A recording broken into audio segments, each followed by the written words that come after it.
¿no? Pero es que vi al Dalai Lama en Muy buenas el noches, auditorio. estamos ya aquí conectados. Bienvenidos al programa de hoy.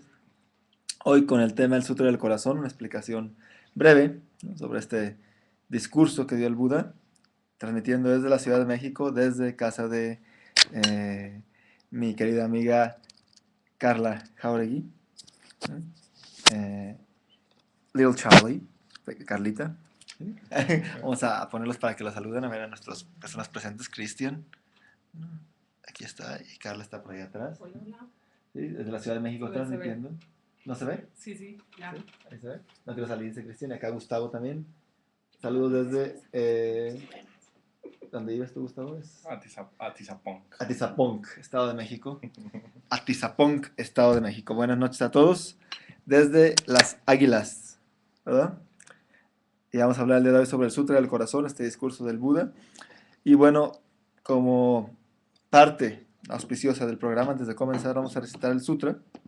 Vamos a comenzar recitando el Sutra en español. Entonces, quien me quiera acompañar aquí presentes también, y ustedes también en su casa, pueden bajar, en Siddhartha Intent está, ¿no? Pueden bajar el Sutra del Corazón, la versión que vamos a recitar de la página de Siddhartha's Intent, ¿no? La voy a poner aquí en la,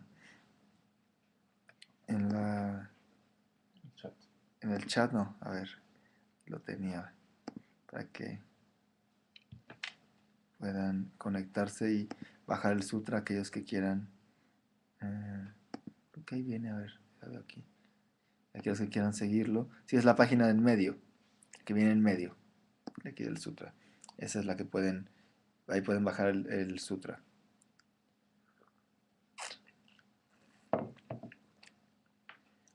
Bueno,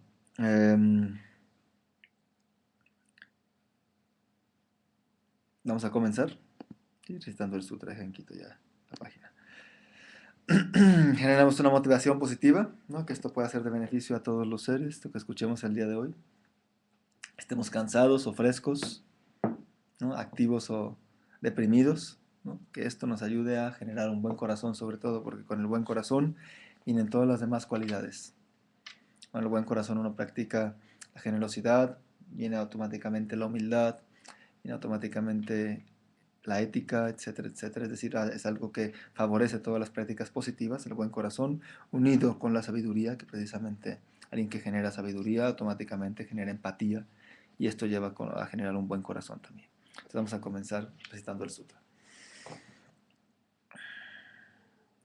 El Sutra del Corazón de la Perfección de la Sabiduría. Estas son las palabras que he oído en una ocasión. El Bhagavan se encontraba en Rayagrija, en la montaña del pico del junto con una gran reunión de la sangha de monjes y una gran reunión de la sangha de bodhisattvas. En aquella ocasión el Bhagavan entró en el Samadhi sobre las categorías de los fenómenos llamada iluminación profunda. También en aquella ocasión el noble Avalokiteshvara, el Bodhisattva Mahasattva, realizaba la práctica de la profunda prajna.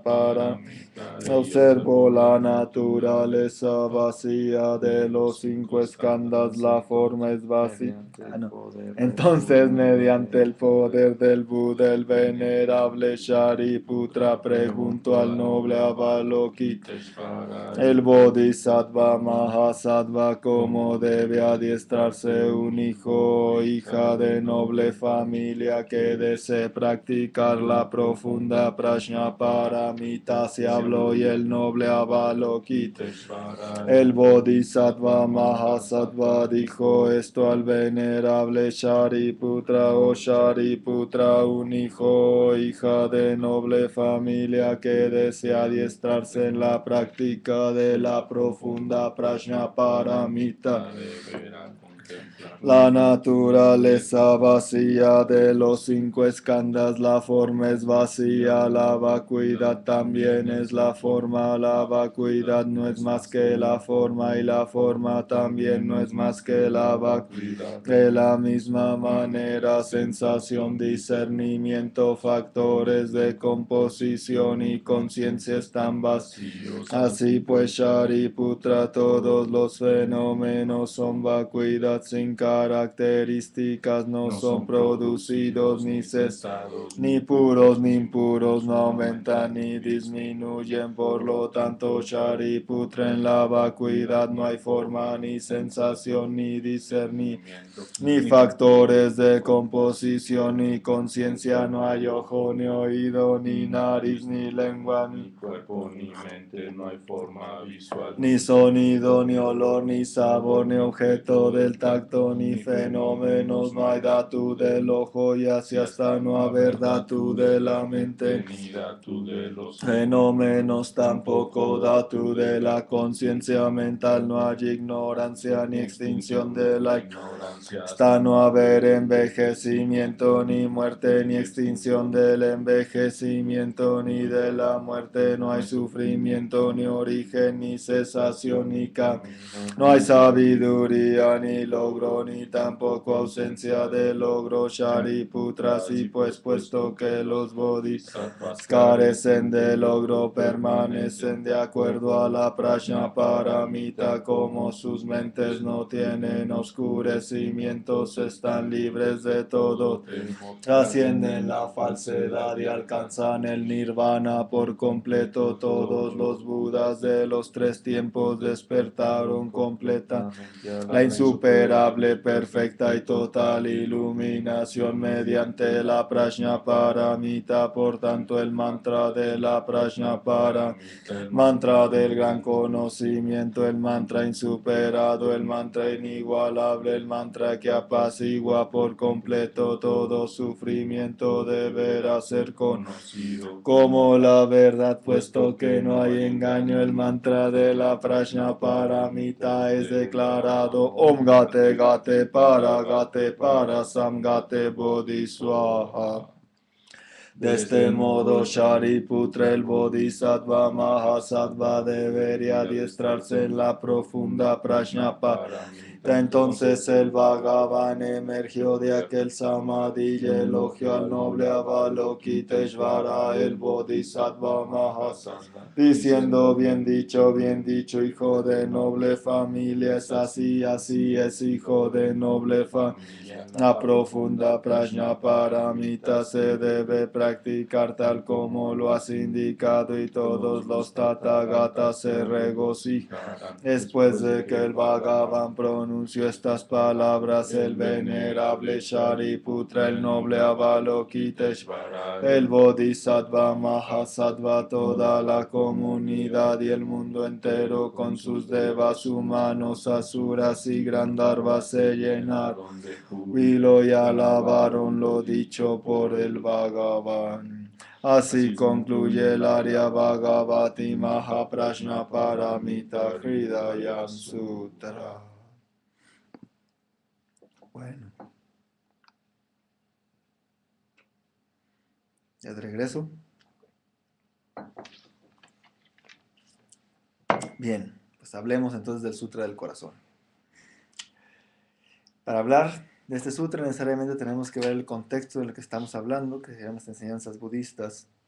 Vamos a un poco recordar el Buda impartió distintas enseñanzas a distintos discípulos dependiendo sus predisposiciones mentales. Por ejemplo, las enseñanzas o los discursos abiertos le llamaban los sutras del vehículo de los Shravakas, o los sutras que estaban en Pali, ¿no? Todo el canon Pali, o los sutras que pertenecieran a este tipo de motivación, es decir, que buscaran la liberación individual del sufrimiento, pertenecen al primer giro de la rueda del Dharma. Luego tenemos los segundos sutras, que pertenecen a esta segunda parte, que sería el segundo giro de la rueda del Dharma, que principalmente son los sutras Mahayana, en particular aquellos que hablan de la perfección de la sabiduría o Prajnaparamita. Y luego tenemos los sutras, o tenemos el tercer giro de la rueda del Dharma, que habla precisamente de la distinción entre eh, el primer giro y el segundo giro. Aquí, en este discurso, en el Sutra del Corazón, vamos a hablar del segundo giro de la rueda del Dharma. Los sutras Mahayana que pertenecen al Prajnaparamita, ¿sí? A la perfección de la sabiduría. Eh, en sánscrito este sutra se llama el Arya Bhagavati Mahaprajna Paramita Hridayam Sutra. Hridayam se traduce como corazón. En este caso en tibetano es Nyingpo, que quiere decir esencia, ¿sí? El corazón, el núcleo. Es decir, este sutra, este discurso, explica el núcleo de la perfección de la sabiduría. Es una forma condensada de explicar cómo generar la perfección de la sabiduría. Y habla de prajna. Prajna es sabiduría. Y paramita, ¿no? Que quiere decir perfección. Esas enseñanzas son profundas, son sutiles.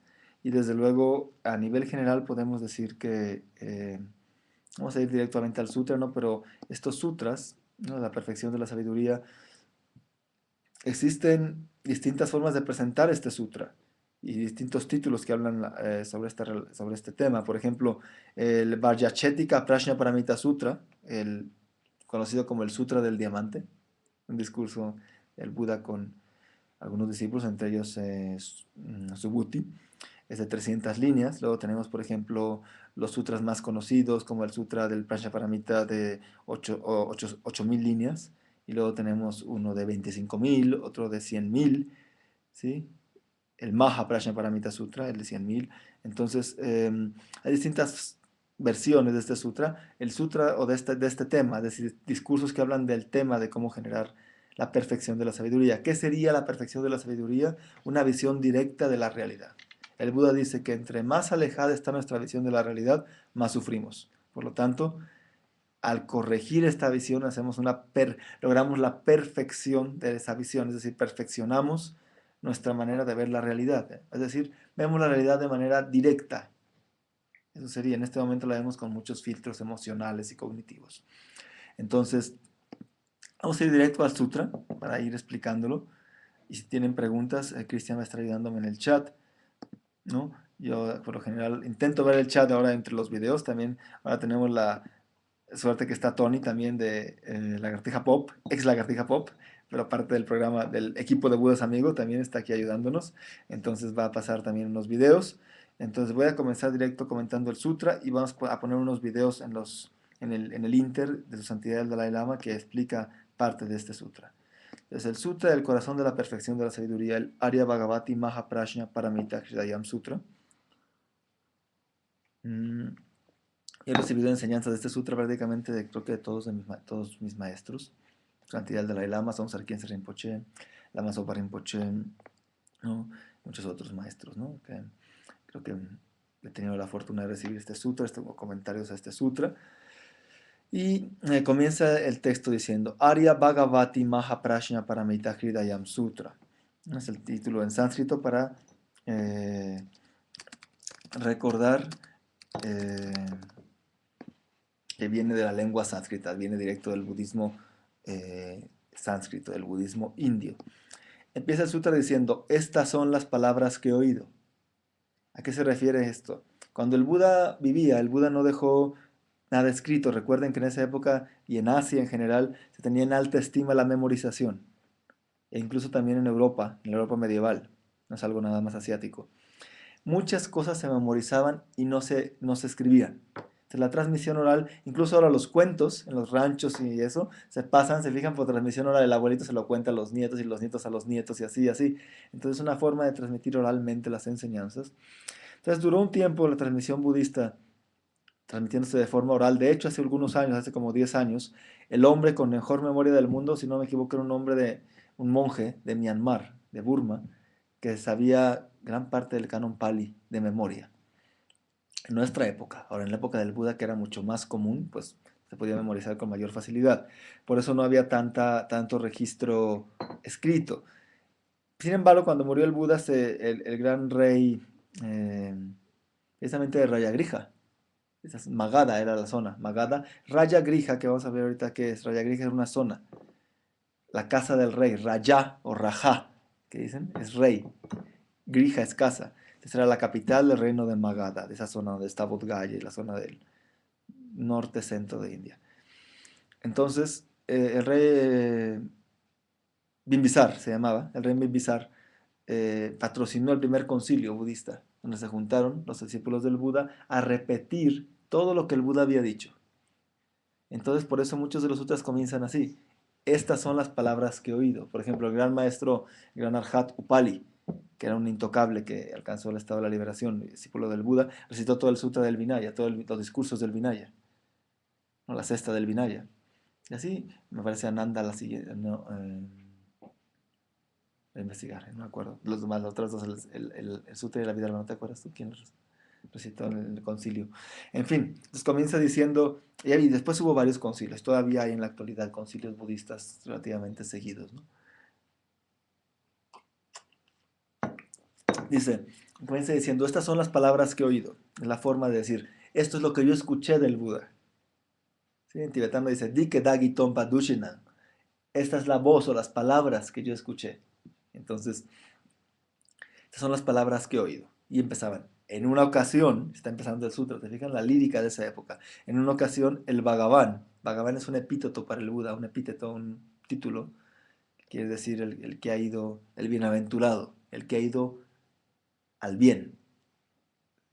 En una ocasión, el Bhagavan se encontraba en Rayagrija, esta zona, en la montaña del Pico del Buitre. El Pico del Buitre no es una zona mágica, no es una zona mitológica, existe. Es una montaña cerca de Bodh Gaya que puedes ir tú de peregrinaje a visitarla. De hecho, yo he ido varias ocasiones, supongo que varios de los que están escuchando el programa también, o han sabido de esto. La montaña del Pico del Buitre, ¿sí? En Rayagrija, donde vivía el rey Bimbisar, la capital del reino de Magadha, muy cerca de Bodh Gaya, un par de horas de Bodh Gaya, en el estado de Bihar, junto con una gran reunión de la Sangha de monjes y una gran reunión de la Sangha de bodhisattvas. Recuerden, Sangha, la palabra Sangha quiere decir comunidad, y de hecho la etimología de la palabra Sangha es dos piedras que se frotan, que se van ayudando en el camino a pulirse. La Sangha, la comunidad, y es uno de los joyas de refugio, una de las tres joyas, Buda, Dharma y Sangha. La Sangha es una de las joyas de refugio, aunque a veces nos caigan bien, a veces no tan bien, ¿no? Nos ayudan en el camino. Y está la sangha monástica, la sangha laica. ¿Sí? En este caso, la sangha de monjes se refiere a la sangha de los shavakas, los oyentes del camino de la liberación individual o Theravada, ¿no? Y la sangha de bodhisattvas, del camino Mahayana. ¿Sí? Entonces, una gran reunión de la sangha de monjes y una gran reunión de la sangha de bodhisattvas. Si uno va al Pico de los Buitres, ve que es una zona muy pequeña. Es una zona muy pequeña donde el Buda dio el sutra. Es como pudo aquí caber una gran asamblea de monjes y una gran asamblea de bodhisattvas, ¿no? Se refiere aquí a su grandeza espiritual, en parte. Y en parte a lo mejor estaban en la esquina, pues, como en las pirámides de Teotihuacán cuando es el día del equinoccio, que parece que es plana, pero están arriba y luego están todos así en la esquina ahí, en las pendientes ahí trepados, ¿no? Algo así pudieron haber estado también, ¿no? Entonces, no descartemos esto. En aquella ocasión, dice, el Bhagavan, el Buda, entró en el Samadhi. Esto es muy importante. Dice, entró en el Samadhi. El Samadhi es un tipo de concentración, una meditación. Entró en el Samadhi sobre las categorías de los fenómenos llamada iluminación profunda. Es un tipo de concentración, este Samadhi, iluminación profunda. Ahora, eh, el Buda ya no necesita meditar. ¿Cómo que entró en el Samadhi? Ya está iluminado. No necesita sentarse a meditar ya. Entonces, ¿qué está pasando aquí? El Buda está adoptando esa está actuando, que está disque meditando. Actúa que entró en el samadhi, que entró en meditación, ¿sí? Durante esa ocasión. También en aquella ocasión, dice, el noble Avalokiteshvara, el Bodhisattva Mahasattva, el noble Avalokiteshvara, noble que se refiere, Arya. Arya quiere decir un ser de nobleza espiritual. Un Bodhisattva, un ser entregado al beneficio de los demás, por ejemplo. Un ser Arya, un ser que ha visto la realidad de manera directa. Ese es un ser Arya, un ser noble. Avalokiteshvara es el Buda de la compasión, el Bodhisattva de la compasión. El Bodhisattva Mahasattva. Mahasattva es el gran ser. Realizaba la práctica de la profunda Prajna Paramita. Estaba llevando a cabo la práctica de la perfección de la sabiduría. Estaba viendo la realidad tal como es. Y observó en este ejercicio que estaba él haciendo, en esta práctica, observó la naturaleza vacía de los 5 skandhas, de los 5 agregados. ¿Qué es todo esto? ¿A qué se refiere todo esto? Estaba Avalokiteshvara, uno de los discípulos Mahayana del Buda. Recuerden que el Buda tuvo varios discípulos. De los discípulos más conocidos, por ejemplo, en la parte del vehículo de los Shavakas o de los oyentes, tradición Theravada, tenemos a Shariputra, tenemos a Madhgalyayana o Mahamogayana, dos de los discípulos principales. ¿Sí? ¿No se escuchan? ¿No escuchan? Pónganme en el chat si no se escucha o si se escucha.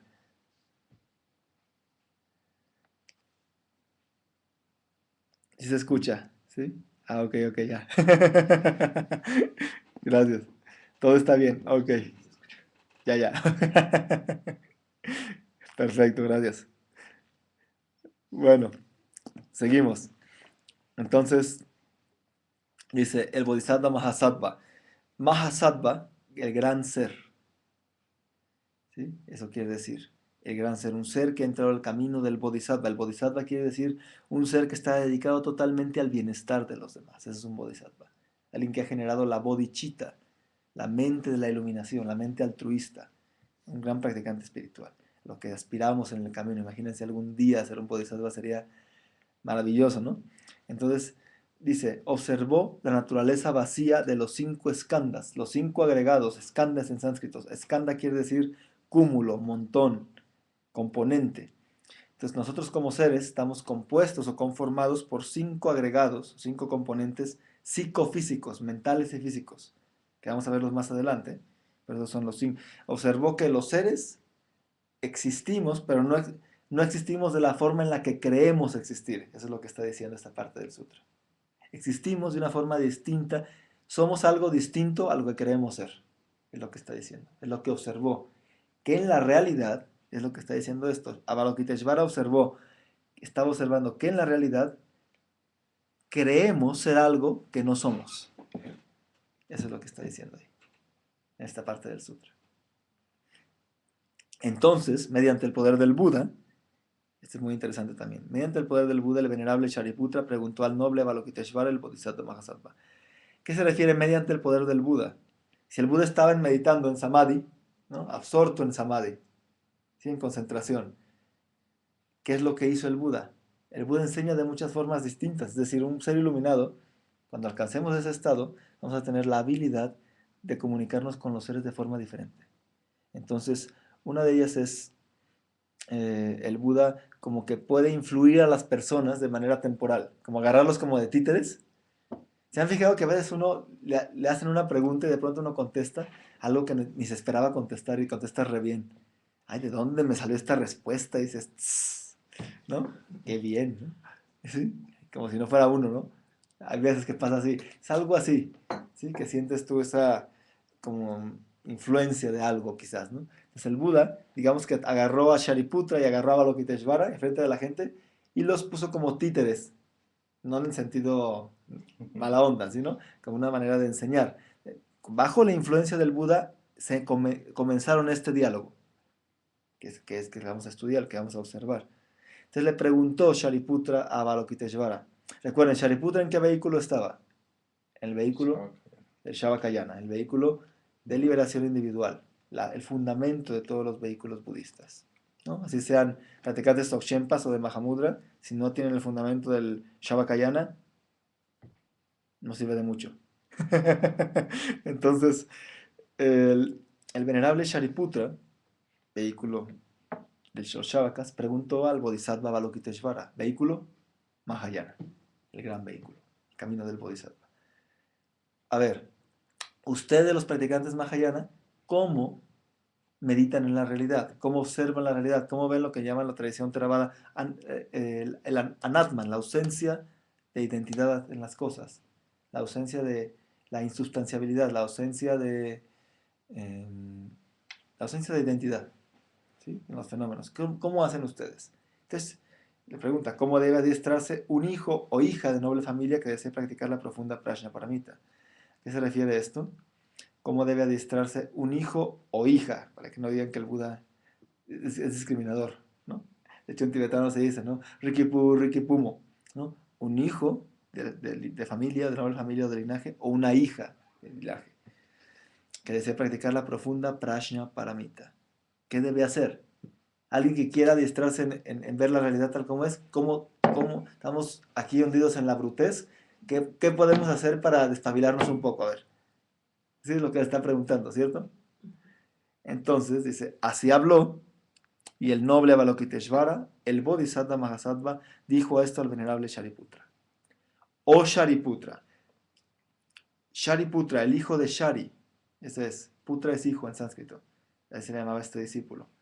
De hecho, Shariputra y Mudgalyayana se dice que eran monjes jainistas y eran eh, más grandes que el Buda mismo, eran mayores de edad que el Buda. Y de hecho, cuando murieron, que murieron antes que el Buda dice, ¿no? Pareciera que se apagó el sol y la luna de la tierra, ¿no? Eran sus discípulos totalmente, siempre estaban juntos. Shariputra era un ejemplo perfecto de la amistad espiritual y del beneficio que podemos obtener de esa amistad espiritual, ¿no? Kalyana Mitra en sánscrito. Kalyana es virtud, Mitra es amistad o amigo. El amigo espiritual, que se refiere, uno, en parte se puede referir al gurú, o a nuestros gurús, o a nuestros maestros, y también a amigos en el camino, ¿no? Que nos inspiran a practicar, que nos ayudan a no olvidarnos del Dharma, que nos dan instrucciones o enseñanzas, es decir, son el amigo espiritual, ¿no? Entonces, Shariputra y Maudgalyayana, el Buda decía, son el ejemplo perfecto de la amistad espiritual, de que se ayudan en su camino, ¿no? Entonces, de hecho hay un sutra en el que Ananda, el discípulo, el asistente del Buda, le dice, oh Bhagavan, que se llama el Kalyanamitra Sutra, le dice, yo ya descubrí que la amistad en el camino espiritual es la mitad del camino. Y el Buda lo reprende y le dice, no digas eso, Ananda, ¿no? El amigo espiritual verdadero, la amistad verdadera en el camino espiritual no es la mitad del camino, es todo el camino, le dice.